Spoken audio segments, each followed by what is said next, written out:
How to send CC mail in Gmail. Well, that is what I'm going to show you guys in this pretty quick and easy tutorial. Now, this video is meant for both your laptop and PC as well as your phone. It is basically all the same and it's very easy to do. So first of all, you have to obviously compose an actual email.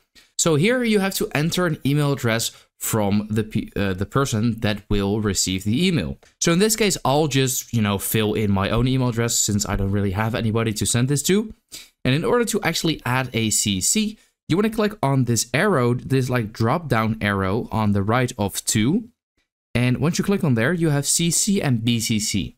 Now on your laptop, it will probably look the same. On the right, you probably have CC and BCC. So you want to click on CC, and that is where you actually can add a CC. So here you can add any email you want. Like I can just add myself again, just to show you guys.